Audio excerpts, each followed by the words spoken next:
Hello and welcome to Focus on Parliament on Civic Space TV, brought to you by the Center for Constitutional Governance. I am Kwagala, your host. Today's conversation will explore the rumblings in Parliament by highlighting the recent tense exchange between the leader of the opposition and the Prime Minister over the case of the political prisoners and the recent raid on the headquarters of the opposition political party, the National Unity Platform. Also on the program, we discuss the input by the Committee on Public Service and the local government regarding the bill that is now before Parliament, the Public Service Pensions Bill of 2024, and what implications this could have for that sector. I am now joined by a panel of distinguished personalities who are with me here in studio to help us dissect this topic. Let me introduce them to you, starting from my immediate left is Professor Mwabutsya Ndebesa, a distinguished academic and a renowned political commentator. Prof, it's a pleasure to have you on today's program. Say hello to the viewers. Morning to the viewers and the fellow panelists. I think this is an opportunity again for us to share issues of national public governance so that we move this country a step ahead rather than a step backward. It's always a pleasure to have you, Professor.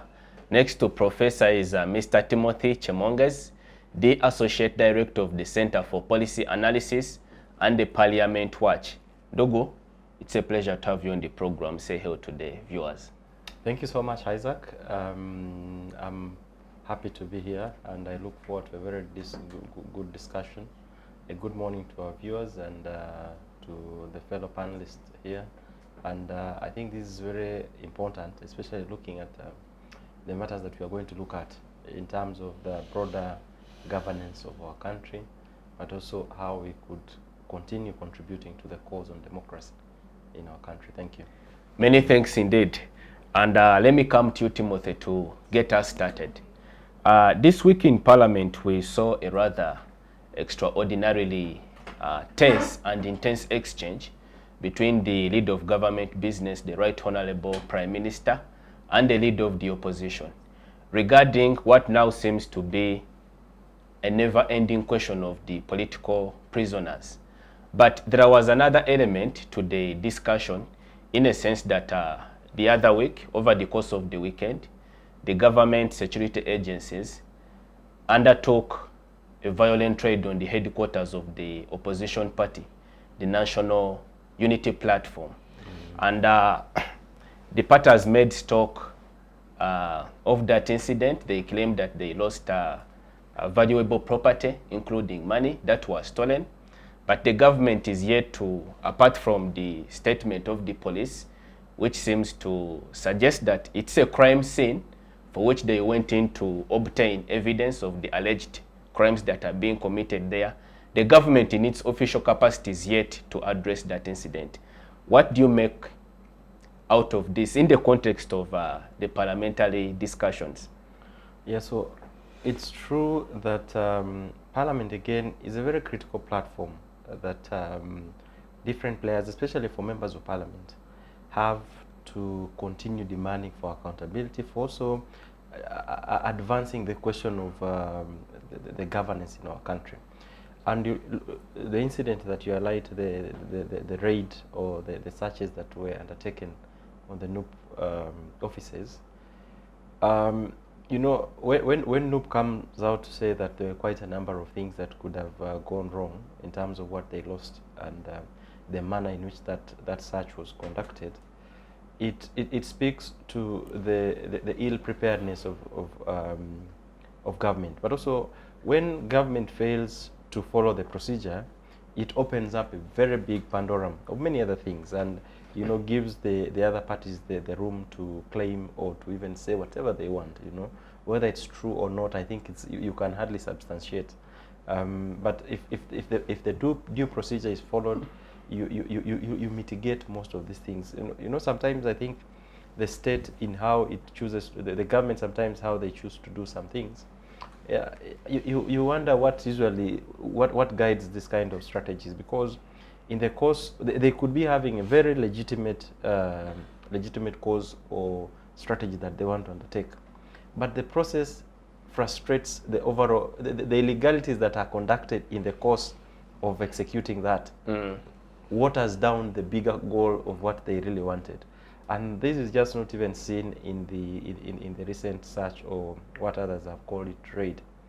It's even in the manner in which what we've been discussing recently of Dr. Kizza Besigye, you know, what they could have had a very good cause for why they would have arrested him. But the manner, the process, the procedure, but also the attitude and how all this process is undertaken, it frustrates the good cause that, you know, they could, the government could be having, if any. And so I think there's a fundamental problem in how government or those that are involved in that process look into most of these things. Coming back to Parliament, I'm really glad that the opposition is utilizing Parliament as a platform for demanding for accountability, but also for demanding for answers from the executive, which is the right thing to do. And I think that that should be highly encouraged. And what the LOP and other colleagues are doing, utilizing Parliament as a platform to continue pushing, to continue providing visibility to these matters, is very important. But looking at most of these things, and the questions that the NUP are putting to government to respond, are things that have been there before. Parliament ruled and guided that the Minister of Security comes next week to provide a very clear response on what transpired and what are some, and respond to some of the concerns that have been raised by the opposition. But you know, you'll notice that in the recent exchange between the leader of opposition and the Prime Minister, who is the leader of government business Parliament, the concern from government, and specifically the Prime Minister, is like the opposition is intent and is very deliberate in painting government in bad light, as incompetent, as, you know, all these negative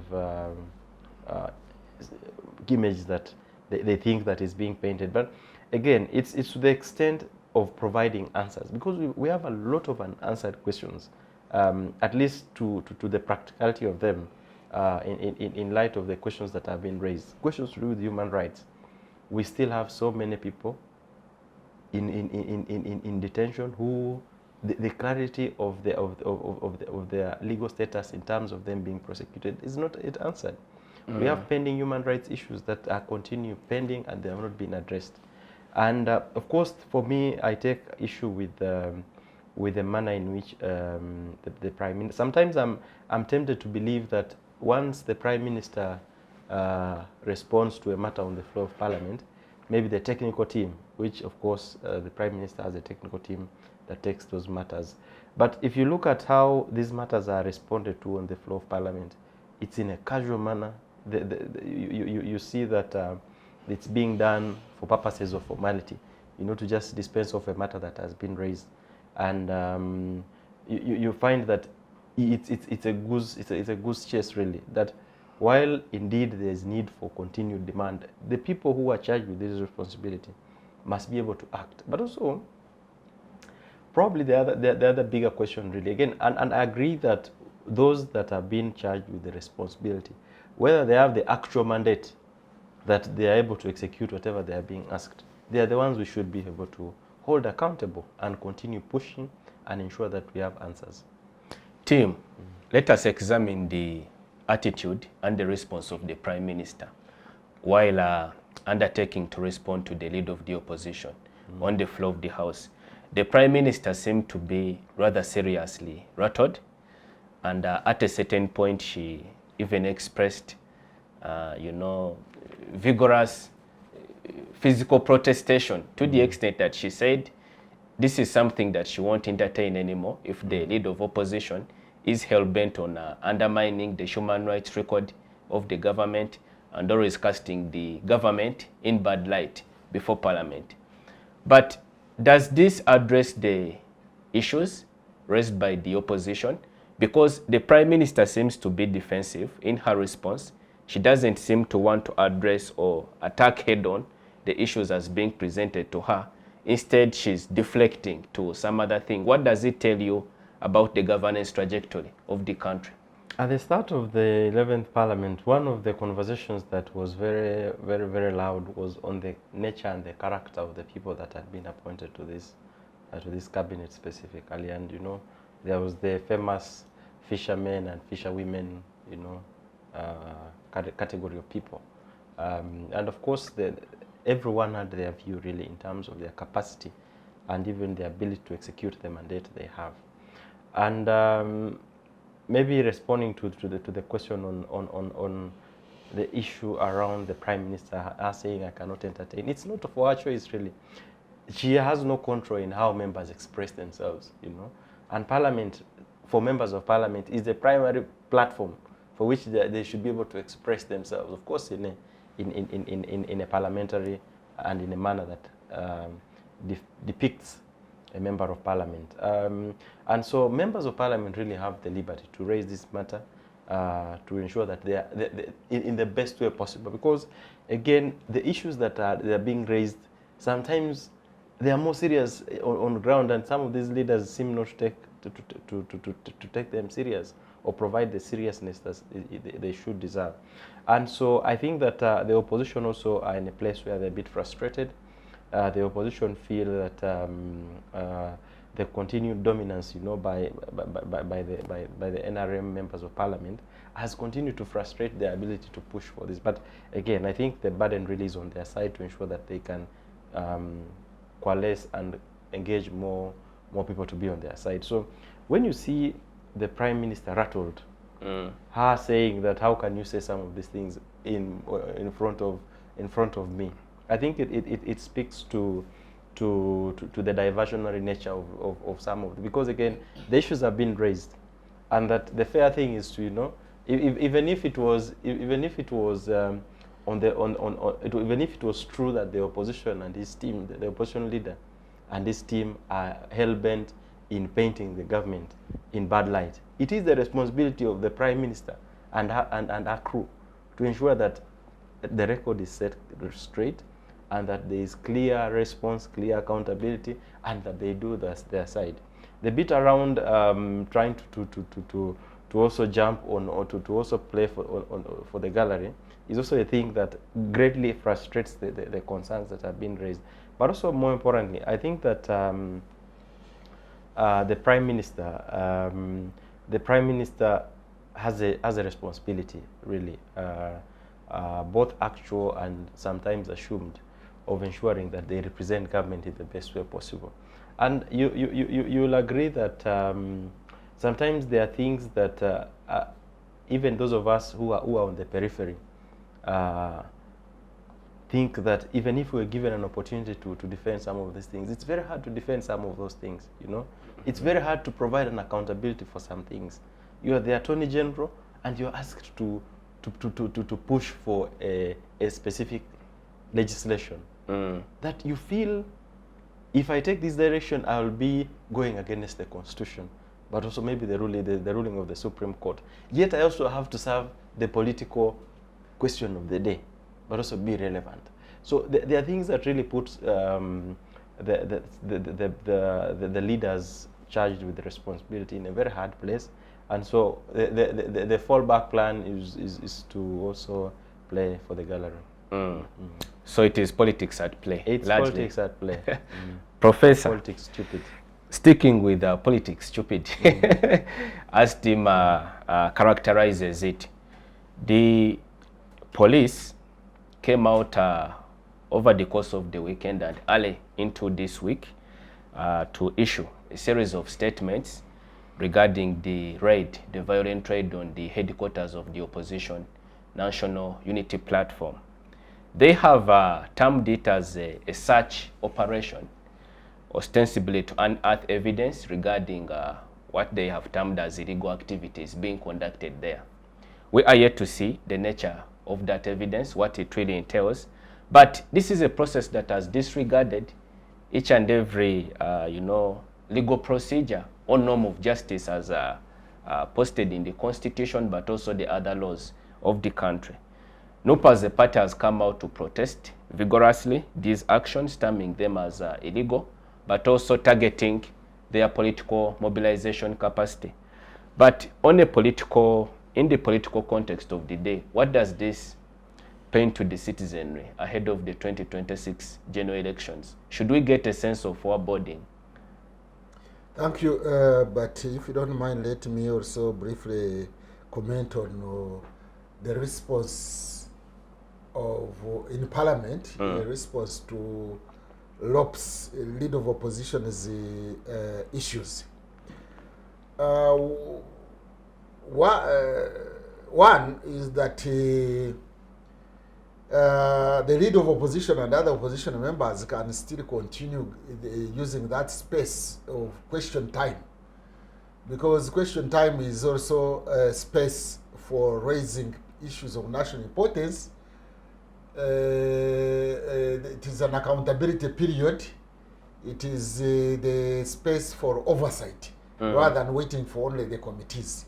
So that question time, and which the Prime Minister is should respond accordingly.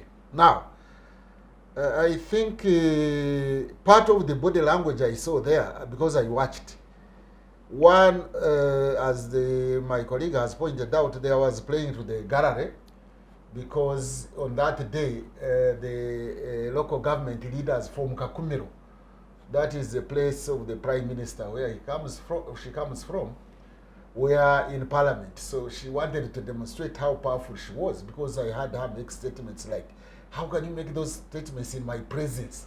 I mean, the leader of opposition is supposed to make those statements in your presence. To whose presence should he be? Because your duty as leader of government business is to respond, since we are running a presidential system and the president of the country, the head of state, does not come to Parliament, so it is you to respond. So I didn't see anything wrong with that.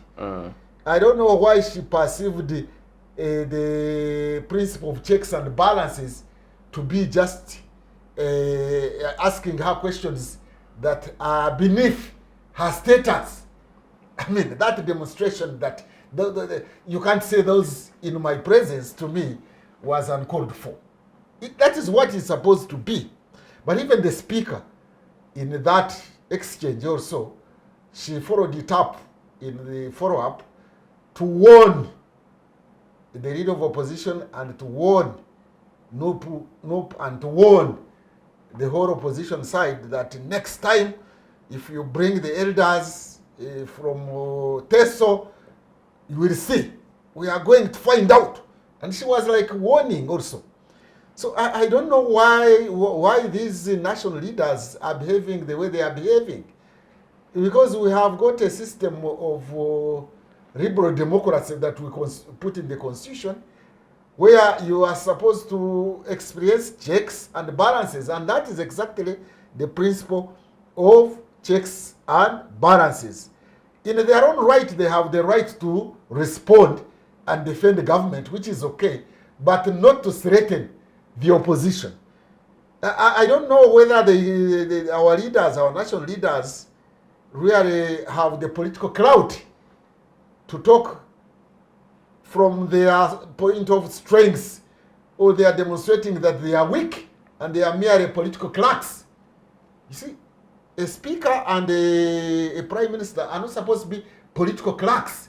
What I mean by that, they should be thinking by themselves, for themselves, and respond according to their conviction, not to respond because you are either playing to the gallery or you are playing to the appointing authority, who is the president.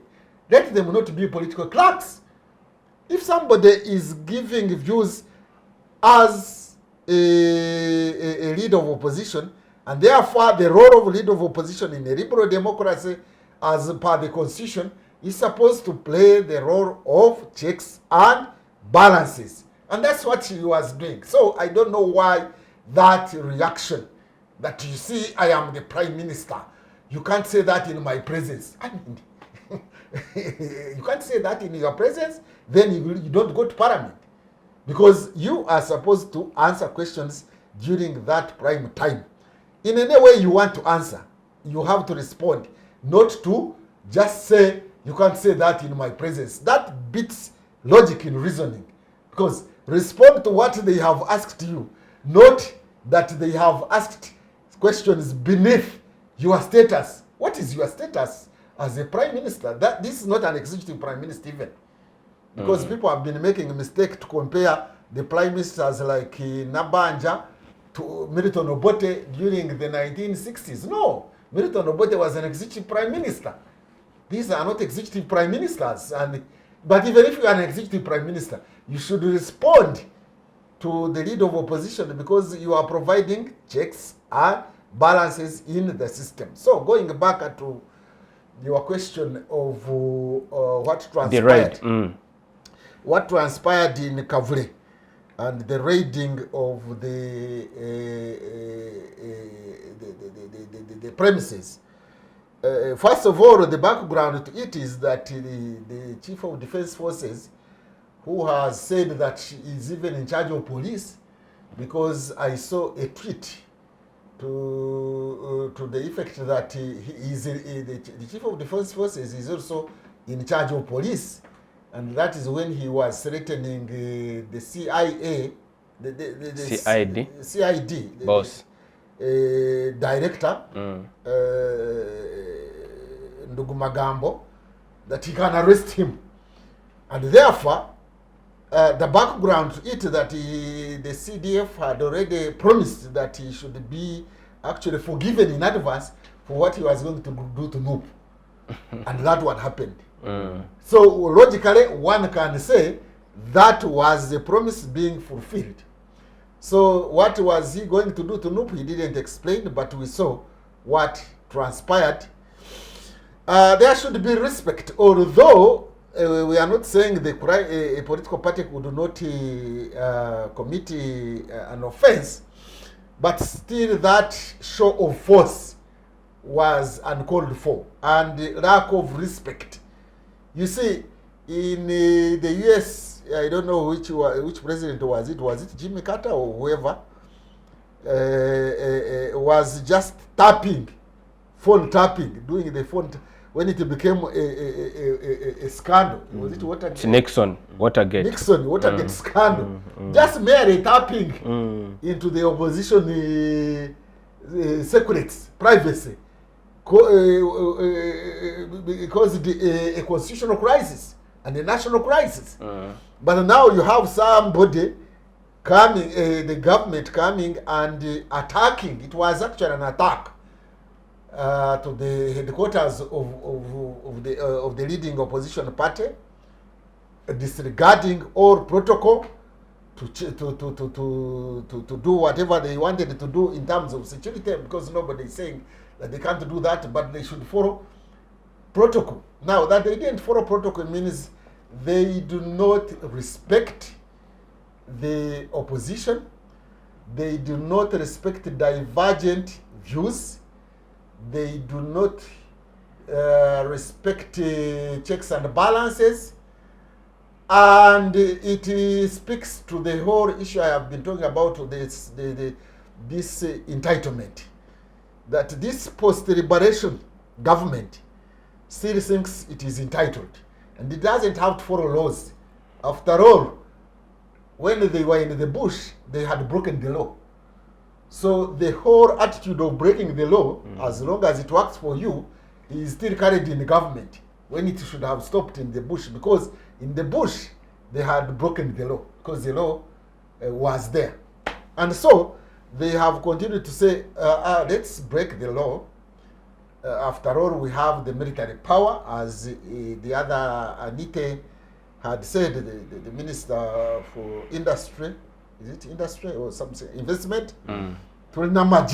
So we have the power, we have the military, we have raw power, we don't need, we shall use consent, coercion, not consent. And we shall have our way with impunity. And that's what was demonstrated to the nation and to the international community. I don't know whether even the government minds about its image internally and externally, that every day in Kampala you have the government forces using brutal force. So like yesterday you had that one of Kawempe, you had brutal force against some demonstrators around Crested Towers. These ones of environment. You have force everywhere. That image we are portraying, even we are discouraging tourists coming to Uganda. Imagine a tourist thinking of visiting Africa and does some Google. His Googles. Now what images does he see when he Googles Uganda? And how can he be attracted to come to Uganda with those images? And it is every day. Tear gas, arresting people brutally. Yesterday, even the drama was that those who are arresting the NUPO supporters in Kawempe were putting on masks. You know, they looked like Mexican drug cartel forces. Why? If you are doing the right thing, why do you put on a mask? They should, even if they are police, they should even be having name tags on their uniform and their faces. You are doing illegal, legitimate action. Why do you hide yourself? The moment you start hiding yourself and then carrying out those brutal arrests, then anybody who would sympathize with your action will not sympathize with you, because he will say, no, I think what you are doing is beyond your call of duty, your normal duty. So the whole picture is that the use of violence is the norm and is the principle of governance of the current government in power. Using force, using coercion, using violence, legitimizing violence, and securitizing political competition. Once you securitize political competition, then you suspend the normal working of government or of society, of relations, and you are using brutal force. But what long impact does it have? One, you are militarizing political competition to the extent that you are also teaching the opposition to use military means. So we are now in a militaristic situation, and the consequences could be nasty for this country, which is still emerging out of a conflict, violent situation. Professor, this violent raid on the headquarters of the National Unity Platform is coming against a grim and hostile backdrop of the sustained and unresolved case of political prisoners, which is also an issue in Parliament. Actually, it constitutes one of the issues that the leader of the opposition was trying to put the Prime Minister to task to explain, because the files, as ordered by the Supreme Court, are yet to be transferred to the civilian courts and then heard if there is really tangible evidence that these people are suspected of committing any crimes. So are we going to head into another electoral cycle while we have not yet resolved that other case, and what could be the likely implications? Okay, to begin with, likely implications is that we are continuing to militarize justice, because that is an example of militarizing justice. And I can comment on that one in relation to what transpired in State House last Friday, where we have been told that the whole idea of inviting members of parliament to meet the chairman of NRM was to review the bill, the UPDF bill, with a view to again having the court-martial court restored by making a few changes here and there, And the rationale given, at least by the president, is that, you know, it works because it discourages people from using guns or military hardware to cause challenges in the country. And then the reason that is put forward is that it has worked for the Karamoja, Karachunda people.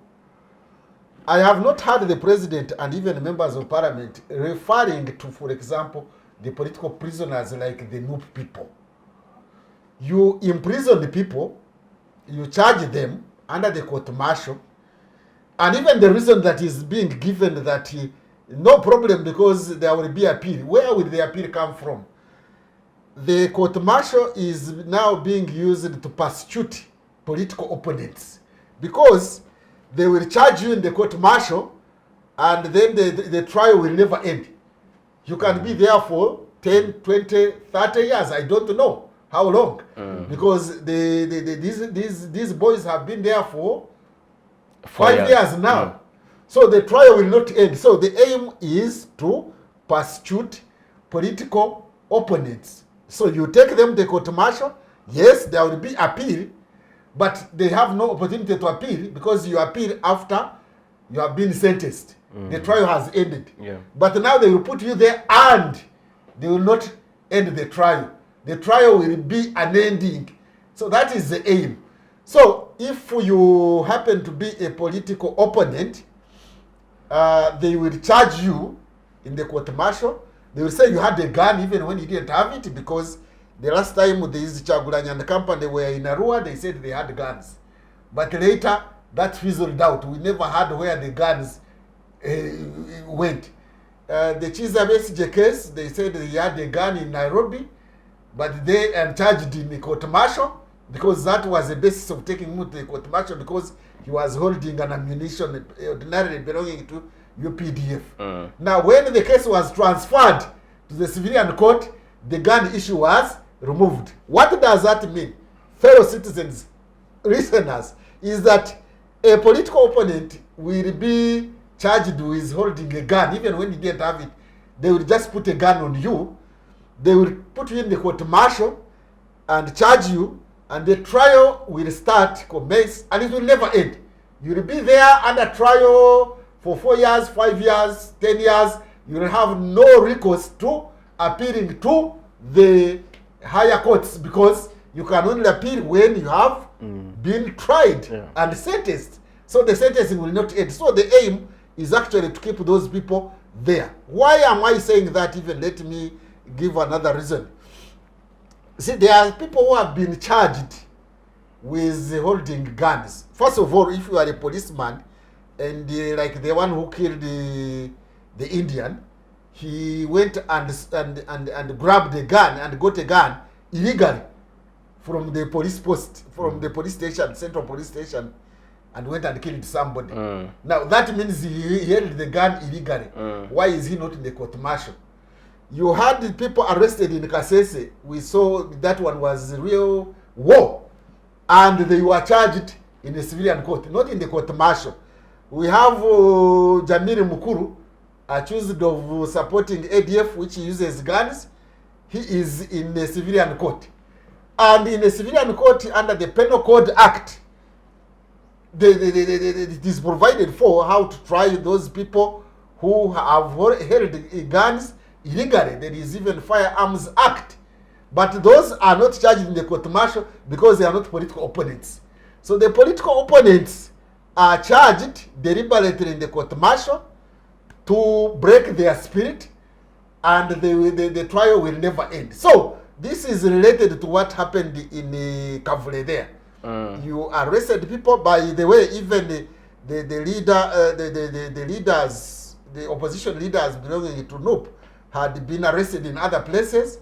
They were not charged even in the courts of law, but they were taken incommunicado and then released. That is political persecution and intimidation, militarizing politics, securitizing politics, and which is actually now a principle. So when the government doesn't deal with that, and the Prime Minister ignores it, and the Speaker ignores it, the message now going to the security forces is that you can use excessive force and nothing will happen to you with impunity. You can use excessive force with impunity, and that is now the unstated, unwritten politics and policy. So this unwritten and unstated security policy, political security policy is not, does not augur well for one, democracy, but personally, me, I am more interested not even in those governance issues per se, although I am, but in integrating this nation. We need to work towards working for building an integrated community, an integrated society, an integrated nation. If we don't do that, and we are busy talking about an integrated national economy, it will come to nothing if we don't address an integrated national community and society in Uganda. I am putting it to those who are listening, I'm putting it to the state, that unless you respect other Ugandans and know that other Ugandans also matter, that they are also citizens, you are brooding anger, and when it reaches certain boiling point, we shall not like it, all of us will be consumed, and it will be very, very, very unfortunate that it is happening when people are aware that the trajectory is towards that anger, breaking up. Timothy, Professor posts that as a country, we seem to be treading on a very slippery slope with regard to the aspect of institutionalizing violence as a principle of governance. This now seems to be our new reality. But can the citizen have faith in the institution and the capacity of Parliament to give them recourse? Because what that spat between the leader of the opposition and the Prime Minister exposes is that the two seem to be reading on different scripts regarding a very serious issue that could pose existential challenges to the sustainability and the collective unity of the country, as Professor here highlights. So where should the Ugandan citizen find recourse? Is Parliament still a viable institution to guarantee that? So allow me look at this in three areas. I think the first around the militarization question. I think when we broaden the conversation really a bit to even the younger population, because again, looking at the recent statistics, the census that we undertook, we have a huge percentage of young people, and in fact the majority are those between 18 and below. That's a huge population, and the experience that this younger generation are going through, the things that they are seeing, the things that they are experiencing, the violence, and the society that they are growing in is violence. You know, you can imagine what that has or portends for the future of this country, and that is a generation that grows up traumatized, grows up familiarize themselves with violence, and maybe even settled with the question of the fact that sometimes violence is part and parcel of what? Of life, and goes and greatly affects the nationhood, as Professor highlights it, but also for the well-being of, you know, of the individual members of the country.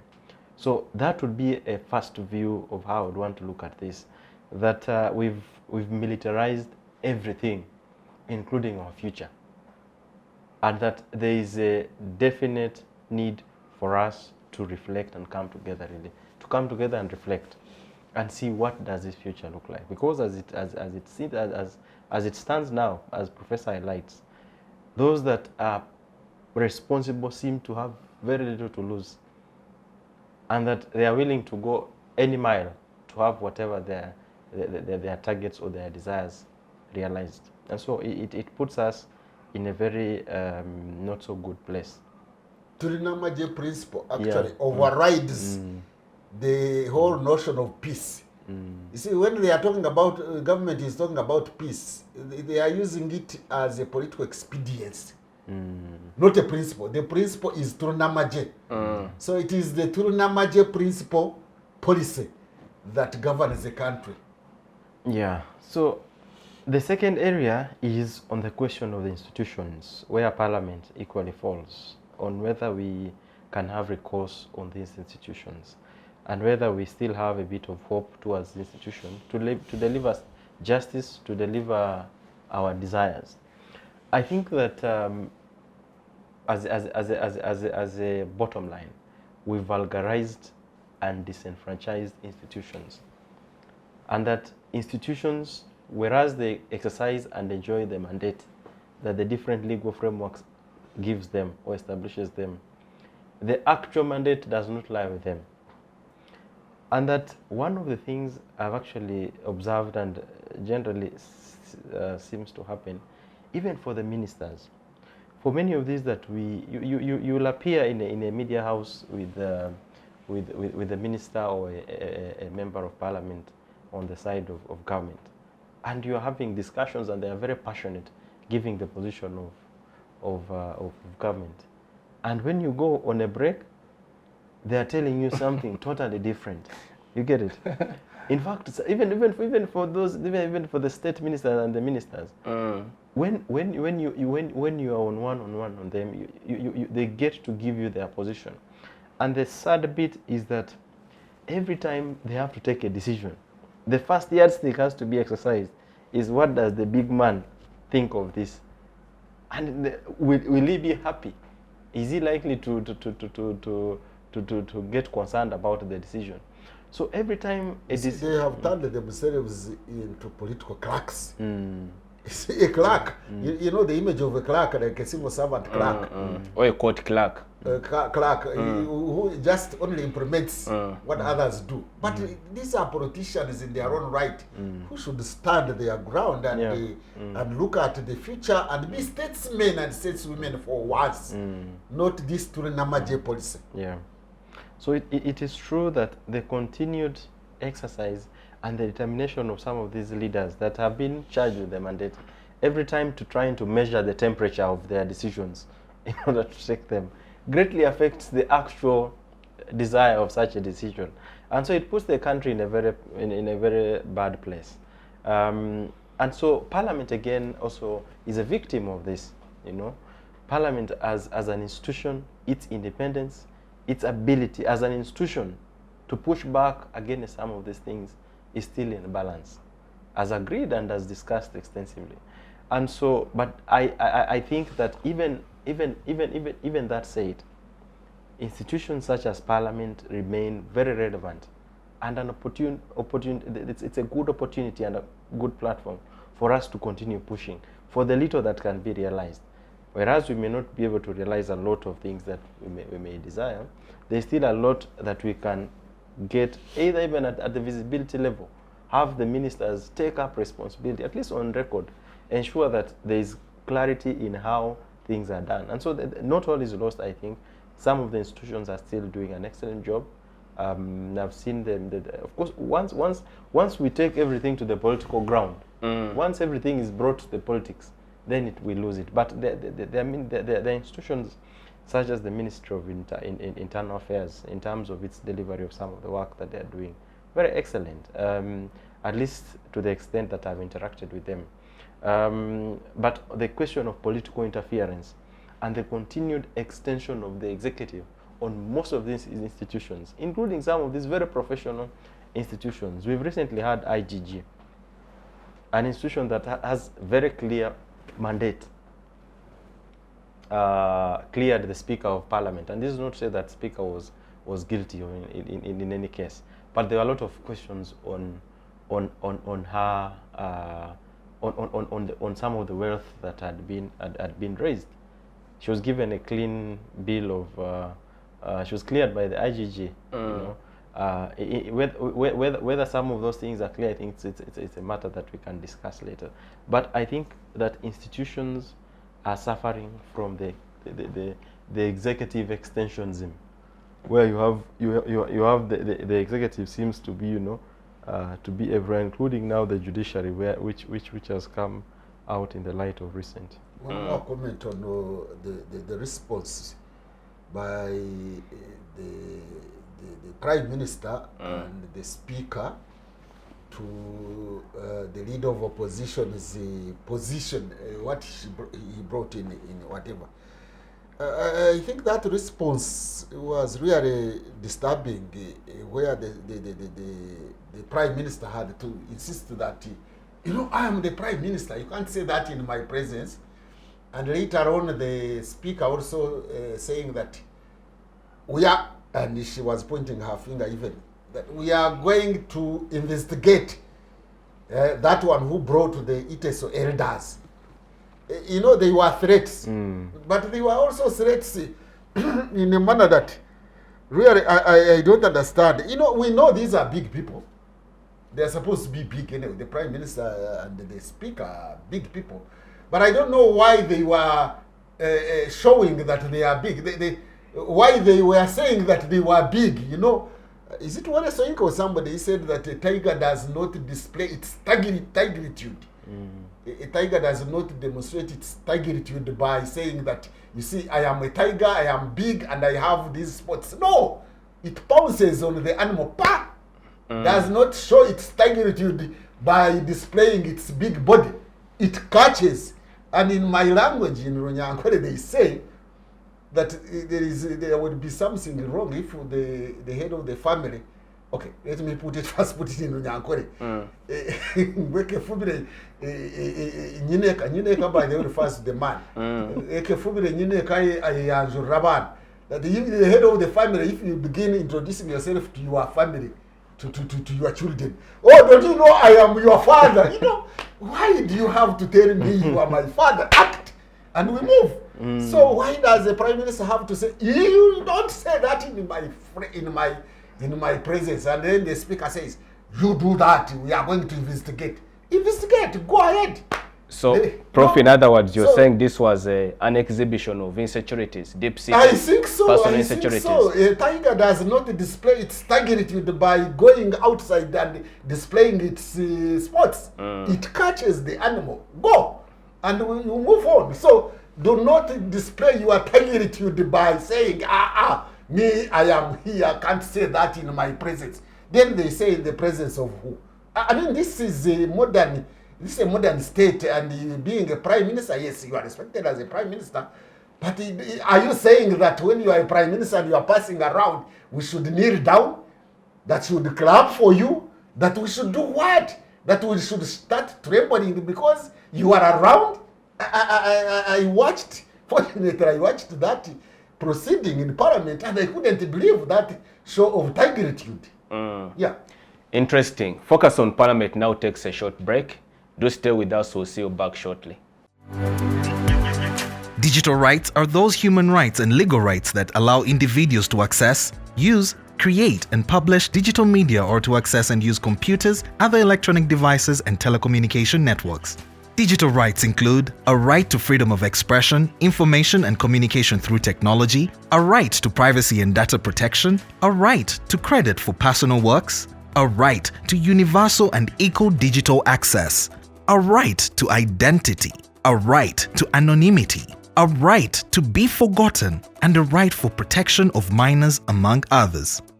The state's digital rights are frequently violated through various unfair actions, for example, blockage of websites and social networks, theft of credentials, unauthorized use of people's data for personal gain, privacy intrusion, online censorship, arrests and intimidation of online users, internet blockages, and the proliferation of laws and regulations that undermine the potential of technology to drive social, economic, and political development worldwide. It is hence every citizen's responsibility to respect rights of other digital users and to speak out or report to the responsible parties when one's rights are violated.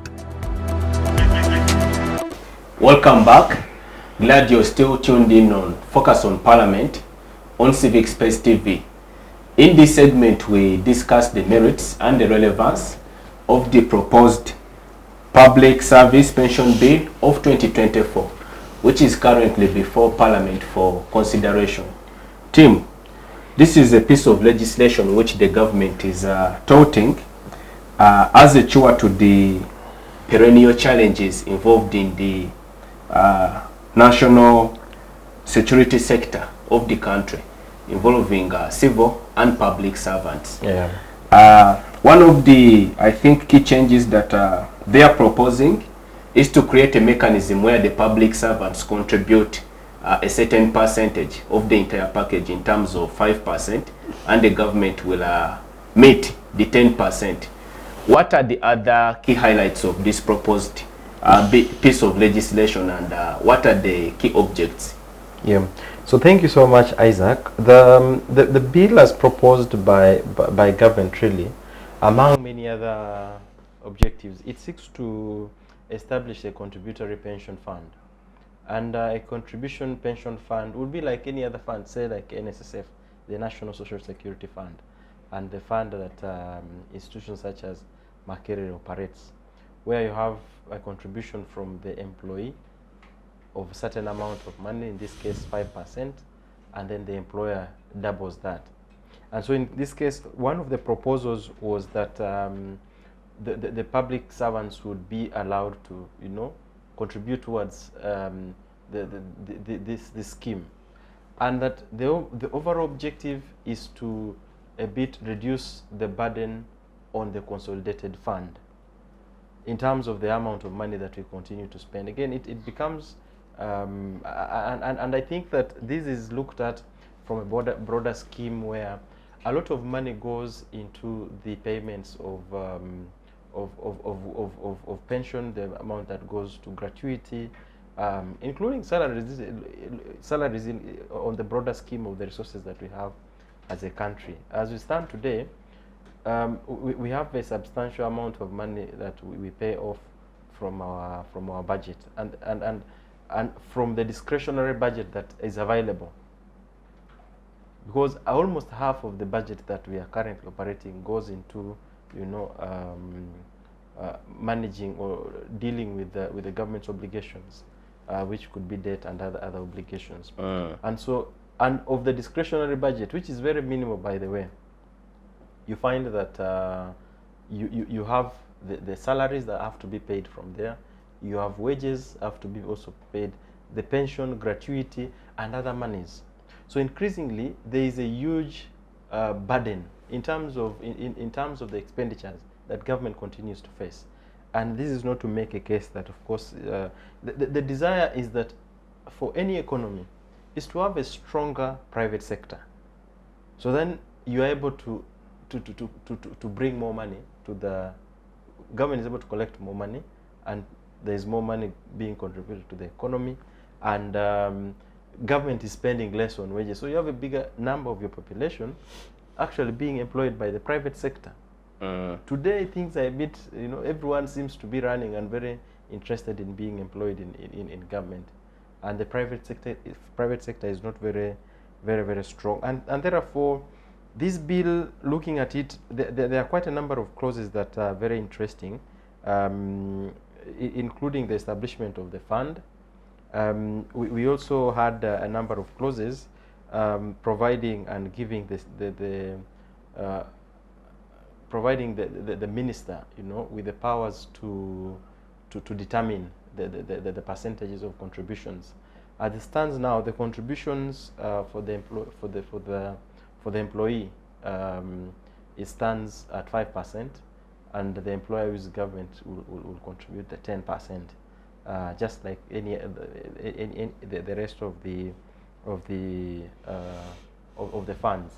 I think the other clause that was there was around that was actually clause 34, that was providing for the categories of people who would qualify to actually access this money, and the period that had been provided for was 10 years, and that for you to benefit from this fund, you must have contributed it for at least 10 years. Of course, there are exceptional circumstances that the law provides, but at least in terms of time, that is one of the criteria for anyone who would benefit from the same. But also, we had a clause that sought to provide that employees who have tax arrears, the government can charge directly from the fund, from some of the money that you have, and so that's also one of the subjects that was being proposed, and that was actually clause 49. And so I think that when you look at the bill broadly, and what it means for the economy, and the calculations, at least from what had been proposed by the committee and Parliament broadly, is that you have some, not so much amounts of money, but there's a good percentage of resources that even after you contribute to the fund, there's you can still benefit from, from the pension that the public servants receive. And so for me, again, when I look at this bill and look at the broader question of us as a country in terms of our resource basket and what we have available to run the country, to have some of those resources going towards the development sector, because we've actually been in a very bad state, and I think that we may actually go in a worse state. We've seen we are borrowing recently to pay people's salaries, and I think that we should, of course, partly because of our disorganization as a people, that we can't properly plan. The resources that are there are not clearly utilized in the right manner, and that we've bulged the debt basket, and it's increasing. It is increasing on a daily. The other day, we saw the minister of the state minister of finance appeared before a committee, and he was presenting the National Economic Committee, and he was presenting a proposal for loan. And the minister appears before a committee and is not even sure of which bank is we are borrowing. An issue that actually speaks to how we look into the question of our debt, but also how we deal with money. Yeah. Before I invite Professor to contribute, I am certain he's quite anxious as a senior citizen. Yeah. That should be a subject of deep interest to him. But the question of the governance structure of this scheme, because previously we've had a litany of challenges regarding that, where the pension scheme is abused by people that are managing it. What has the government proposed to reform that area of governance for the new scheme? I think that when you look at the Auditor General's report, the most recent, it will show you that we spent over, I think, 11 billion or thereabout in excess in paying pensions, and the management of this fund again is with the government, and so looking at it in a very critical way, I think that first of all, I think for me, I really support it, to be able to have mechanisms or avenues where government can also have money, and some of these, and I've been of the view that while these funds have resources, government should be able, we should find mechanisms for which government can borrow that money and pay it, as opposed to us borrowing money from abroad. Makerere has a fund; it has some good amounts of money. There should be a very clear and a transparent structure in which government can borrow some of this money to utilize in its development work. Thank you, Tim, for your perspective. Professor, how does this new scheme protect the citizens? Because, as you know, citizens are finding it quite difficult to sustain their livelihoods post-retirement.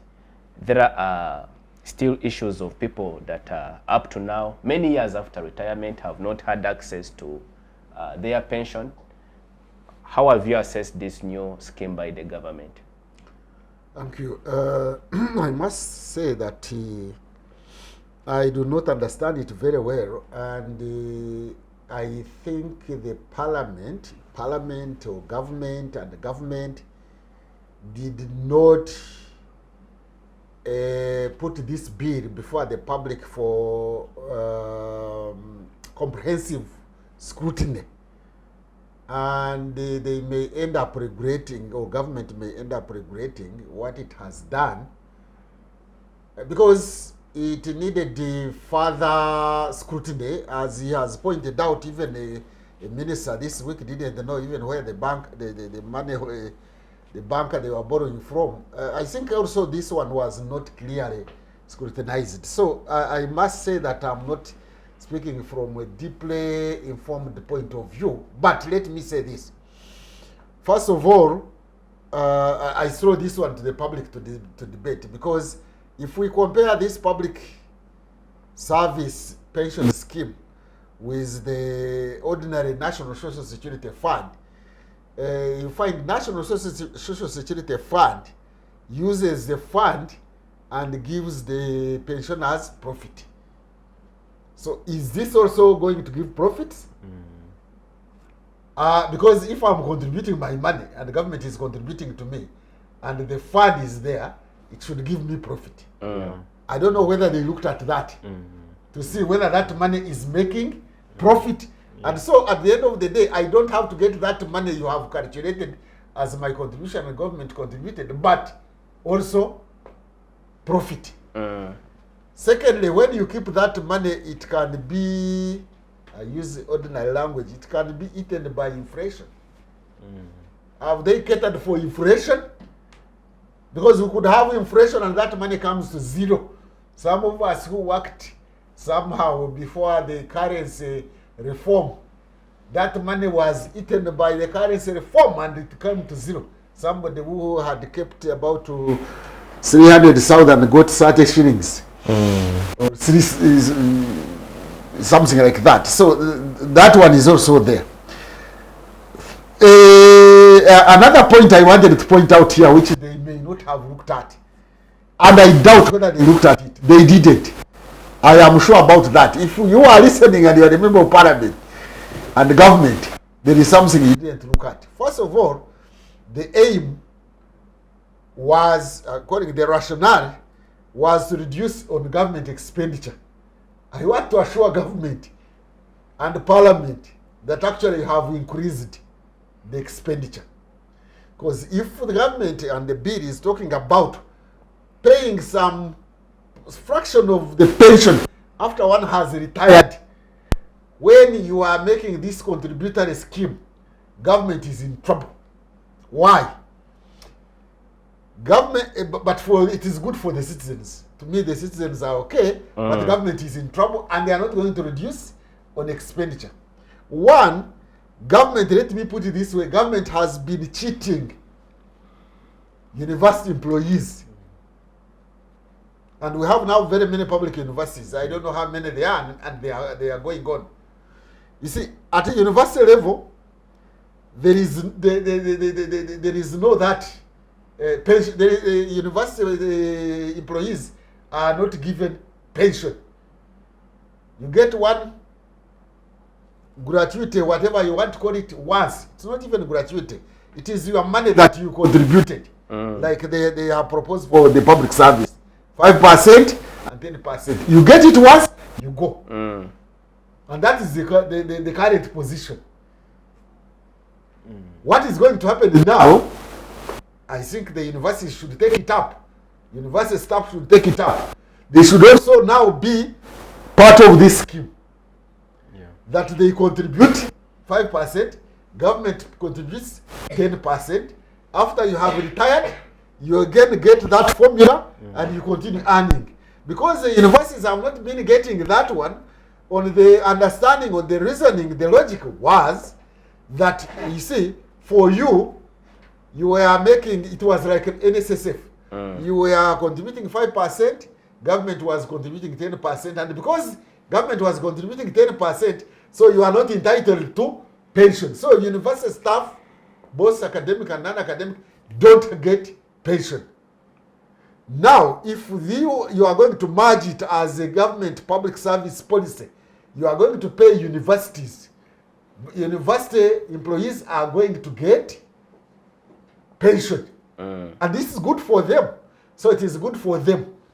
So to me, this scheme is good for university employees and other employees. I think it is going to be a burden to government. Government is going to pay more. And then what I have not understood is how that pension fund is going to be utilized so that it gains profit. Because if you deduct my money, and even that one of government is also a deduction, and you put it somewhere, it means that money must be making profit. Who is going to run that profit fund, that provident fund, and with profit? You know what is going on in National Social Security Fund. You know the wars that are going there.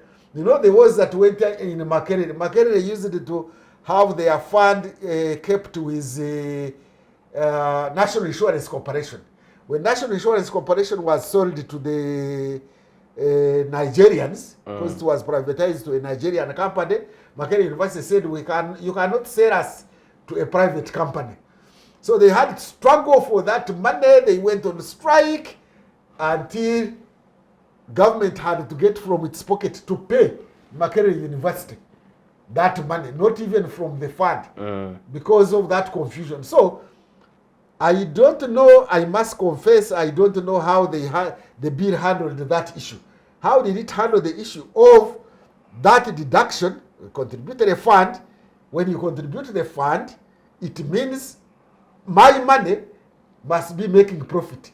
So at the end, if I get into public service when I'm very young, and I serve for 30 years, say, or 35 years, depending, after 30 years, when I am retiring, I do not expect to be given that amount which I contributed and the government contributed for me.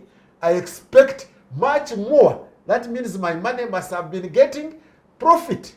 And how to run that scheme, that profit, with the incompetence of our government, at least the current government, so far, since independence anyway, the incompetence, how to run that fund is going to be problematic at the end of the day. When that fund gets a problem, the government will have to top up and pay its former employees when there is a problem there.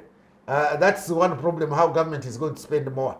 Number two, it is that one which I've talked about, that now I think universities and other tertiary institutions where employees have not been, and they are not few, and they are not getting less, where they have not been getting a pension after retirement, they are now going to get a retirement. So that's good for them. But for government, I can assure them they are not going to pay less. They are going to pay more. And as I talked before, that bill is even signed, Makerere and other universities will be demanding for pension, because they have not been getting pension on the understanding, on the logic that you see, for you are getting a contribution of 10% from government every month. Now, if you are paying the other public servants 10 contribution every month, as they contribute 5%, yeah, then you will also pay university staff the 10% contribution, they will pay 5%, and on top of that, when they retire, you will have to pay them pension, because that is fair. I mean, they are all public employees. I think this is now good news for university employees. But government will have to pay more now, because if it is to cover those ones, plus this other one, I can see they are not going to reduce what they thought they were going to reduce. Tim, Professor contends that the proposed piece of legislation could portend to be a mixed bag of fortunes. Pandora's box, they have opened with varying, I think, benefits to the two different players, government on one hand, and then the intended beneficiaries in terms of the civil servants on the other hand. Is the government opening a Pandora's box with this? And maybe he can also comment, possibly he has an idea, can comment on that fund making profit. Because any savings should be making profits at the end of the public servant's period of serving. He should not only get the amount saved as it is, but as it earned the profit. Will this proposed piece of legislation cure the ailments in the social security sector of the country? Yeah, I think that I partly agree with what Prof says. In light of a public servant, you know, having to continue still receiving the pension, but also receiving the money that will come, the direct contribution from government, the 10%. So I think with that, if that formula, other staff or individuals from some of the institutions of government like Makerere University, they are very valid concerns and likely to be raised. But I don't foresee a situation where they may succeed. It's going to be a bit of a hassle for government to concede to, because that's quite also a good number of people that you're dealing with. Yeah, and more. So irrespective of the cause and the position that they could be having, I foresee a very protracted engagement and sort of struggle that may have to be foreseen there. But before you go, let me add on another issue. I also think that by law, which the government seems has not been doing, but now that the Pandora's box has been opened, by law, when somebody retires and gets his or her retirement package, not package, monthly earning, you know, monthly pension earning, when there is inflation, it should also be calculated so that it is covered. Number two, when you increase the salary of those who are currently serving, you should also increase the pension of the other one who is not earning, because you are increasing the salary because you are concerned that there has been inflation. So even me who has retired, you should also consider that I have been affected by inflation. You should also increase my pension. And I'm going to popularize this one, by the way, because that is the fairness. We are talking about justice and social fairness. So even pensioners should have their pension increased every time the salary of public servants is increased. That's fairness, isn't it? It's an interesting. So we have opened the Pandora's box. Let's now see how it goes. It's a very interesting, but I think we can just give our views really to the extent of how it looks like. It's fair. So if you have increased it because there has increased the salary of those who are serving because there is inflation, so but doesn't inflation also affect the pensioners? So you increase also on the pension by a certain percentage of those who are pensioned. Yeah, but also, you know, Prof, for many times, for the factors of promotion, inflation is usually not just the factor to take into consideration. There are factors such as responsibility that comes with many times that comes with these promotions, the responsibility. No, I'm not talking about an individual. I'm talking about increasing salary across the board. Say public servants have had their salary increased by 10%. So similarly, you should increase the pension. For the pension. And even the question around the permanent and pensionable. It's been a very dicey question, especially looking at the deliverables, the kind of service that we get. It's a question that has continues to be in the space, where a section of the society thinks that this whole thing around permanent and questionable sometimes compromises the quality of services that the citizens get, and that if you go to some of these areas, some of these government offices in the local governments, because of the guarantee that my tenure of service is guaranteed, and that I'm going to receive salary, my pension is secured, and everything is clear, then you are left to, you know, going to look for money elsewhere. And so there's been considerations around, you know, reintroducing the questions of contracts for public service all through. That is one of the things that actually had been, especially, and I think it is actually operational currently for the directors. For the director levels, if I'm not mistaken, I think that the last update, especially the director level, the contracts are renewed after 10 years. I'm not very sure about that, but it's a subject of discussion that has been there to ensure that even as we look at there is the money that public service officers and officials in that area receive, the kind of quality of services does not compromise, and the citizens get a fair share of their deal.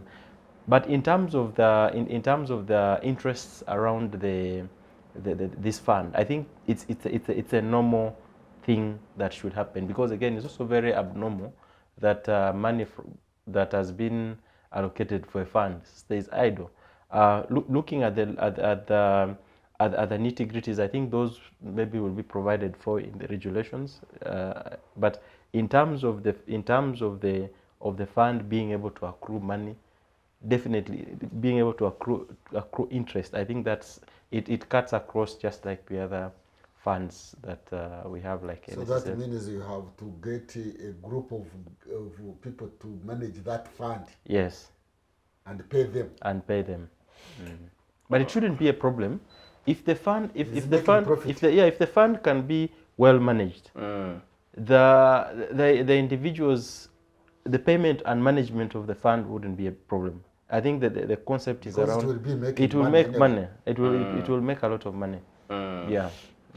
Professor, this bill is currently still within the purview of the Committee on Public Service and Local Government. So I can imagine there is still some window for discussion and input by the public. Unfortunately, no. They have has been crossed. passed.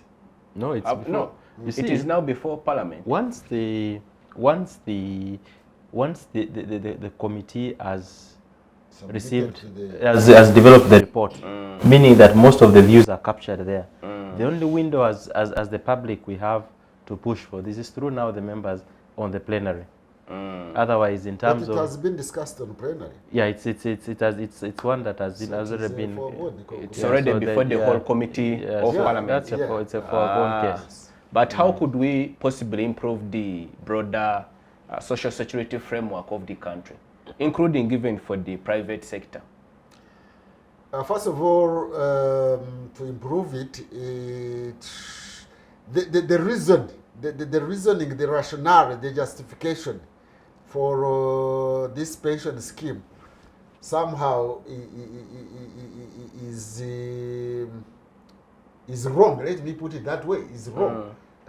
It should be improved to cure the problem, to cure the issue of serving better the population, the employees, not necessarily reducing on government expenditure. To me, that should be the rationale. Because first of all, we have challenges in this country that we are poor, the salary is very little, and therefore no much saving is done, and being a poor country riddled with health challenges, most people get health challenges because this money is supposed to also ensure the health of the people. When they get old, our public hospitals are not almost functioning. One has to meet those costs. So it should look at all those. We should look at those challenges and continue improving on the pension scheme, not only in terms of money, but also management, so that people are helped out of a crisis. So the debate should not have concentrated only on the amounts to be paid, because even the little that has been paid to the pensioners has been promised the pensioners, let me put it that way, has not been paid to them. So the bill should also have looked at, scrutinized the management of the pension scheme. How can it be competent and efficient and fair, so that we deal with senior citizens in this country? Not only senior citizens, but I think also it is meant to provide safety nets for those who become sick before they are citizen, before they are retired, and those who get accidents. They might get accidents, they might get ill, which are very common in these least developed countries of ours. So we should look at it from that point of view. And then when the economy improves, we are talking about our oil, Every day we are talking about our oil. Even I had the president yesterday promising people in Kashari somewhere that when we get our oil, all those roads we shall work on them as early as next year. That's what he was promising. Let's also promise that when we get that oil revenue and the economy improves, we should also commensurately improve on the salaries, but improve also on the pension payments and other social security nets. By the way, let's not concentrate even on the pension money as such. There should be other provisions. In any case, this pension we are talking about, even if I can widen the debate, we are talking about very few people. I don't know what percentage of people earn that money and get that pension. We should think about the pension even for the rural people, the majority of the people. We should talk about social security networks. There is this money given to the elderly, little as it is, but it helps. But they have put it at 80. Now, how many people? How many people are 80 years and above? If you are not like my father, who is 106 years old, how many people? The age should be reduced to the retirement age, actually, because the retirement age for pension is 60 years. I wish they could also bring that little money that goes to the elderly people, the senior citizens, to 60 years, and it caters for them. But we need also health insurance, we need accident insurance, we need even crop insurance, crop failure insurance, because some people get devastated when there is crop failure. So we need to look at insurance, social insurance, social safety nets, beyond merely this pension that is given to the people. But as I have just said, also it's not a matter of the money promised. It's also how this scheme is going to be managed following the principles of corporate governance principles. Let me call it corporate governance principles. Principles of transparency, of accountability, of responsibility, of participation, and etc. We have already failed on the principle of participation, because I don't think that the potential pensioners have participated effectively in the making of this law. Even we pensioners, those who are, I'm not a pensioner, I don't know how I would qualify to be a pensioner because I'm not getting pension. Even those who have retired should have participated, because they are the ones who know better where the loopholes have been, where the mischiefs have been, and they would have advised accordingly. You can see I am just telling you some new things. If government's aim, objective, justification for revising this pension, public service pension, was to reduce government expenditure, from my calculation, from my inference, from my analysis, government is going to pay more, because public universities, people are going to demand for that money, and you cannot refuse them, because the others are also getting a government contribution, and they are contributing, and they are getting pension. Even the other ones, you will pay them. You have to pay them. The pensioners, when you increase the salary of serving servants based on the rationale that there is inflation, then even pensioners, you must increase, because they also are affected by pension. And then there is a governance of that scheme and the profits that will accrue out of that. It is going to be very expensive. It is not going to be easy to manage. And when you fail to manage it, definitely the citizens are not going to miss out. They are going to demand, and the government may end up getting from its coffers to cater for the mismanagement of that fund. But that's not a given.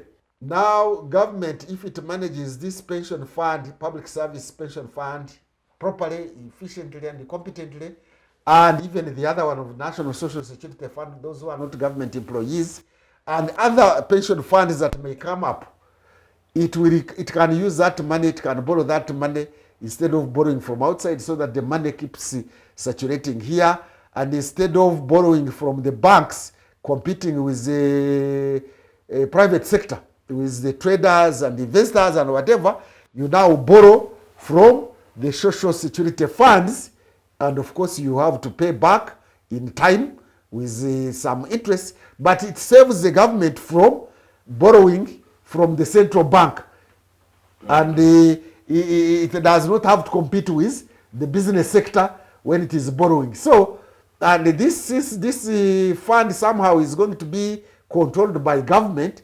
It can also direct that borrowing towards a certain direction, but even the fund should be capable of investing.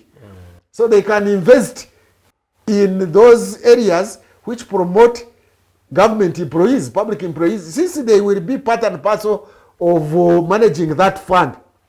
I want to submit that the civil servants or public servants should be part and parcel of managing that fund. They should invest it in areas that can help them in their old age, like investing in hospitals, investing in other areas like housing, investing in cheap housing for the retirees and things like that. So it's a matter of managing it well and tuning it to the direction to help people. So the rationale should not have been that we are improving the social security fund in order to reduce government expenditure. It should have been to serve the government senior citizens better than we have been doing before.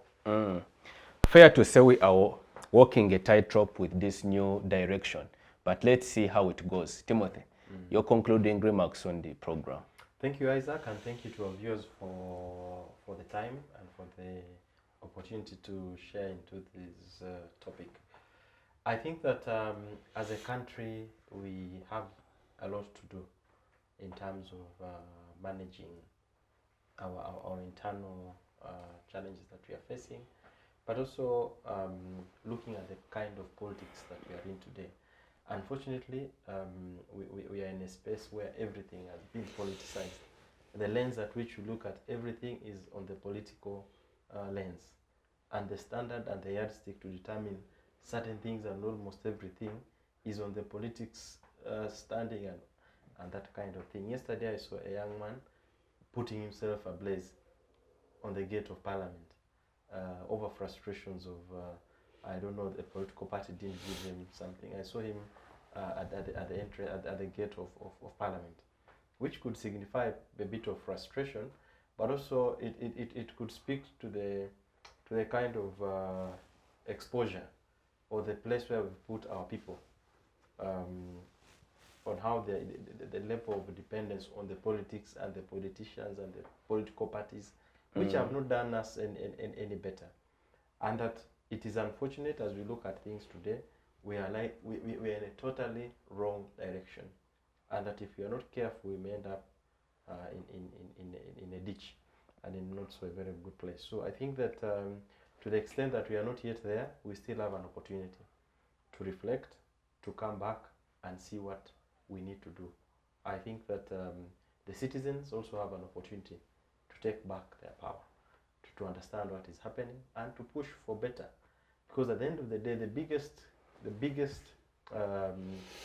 group of people that are likely to suffer most are the citizens. The leaders that we have, you see them having dual citizenship. They are moving up and down. They are getting visas, and just in case, you know. And the citizens is the only country that we have, and that we must seek towards making it better. And so I think we have an opportunity. We must continue pushing for better, even as we proceed to the elections. I think amidst the challenges that are there, citizens should participate in that process, in determining their leaders, who they also be who they can be able to hold accountable in the subsequent period of the next term. Thank you. Thank you, Timothy, for sharing your viewpoints with us on the program. Professor, your observations as we close. My observations are total, because we have discussed many more than one topic. I wanted to say that even including this social security, is that whatever policy government has, whether written or unwritten, whether stated or unstated, it should be a policy that will promote the welfare of the citizens. Let's not have capitalism that destroys welfare of the citizens. But number two, besides the welfare of the citizens, we should have policies, whether governance policies or security policies, that are very sensitive to national integration. If we are not sensitive about national integration, and we are only sensitive about regime survival, and we are only sensitive to our stomachs, this country will disintegrate. Countries have disintegrated. Countries have failed states. We are in the Great Lakes region, which has got very many failed states. We are in the Great Lakes region, which is prone to genocide. We are in the Great Lakes region, which has got very many violent confrontations, which we would not wish Uganda to go back to or to go to, by being very sensitive to national integration. Now, when we are talking about social security issues and the welfare of the citizens, it should be welfare for all. Let's not have 1,000, let's not have 100 billionaires or trillionaires and then 400 million beggars on the street. You get me? Why should we have billionaires and beggars at the same time?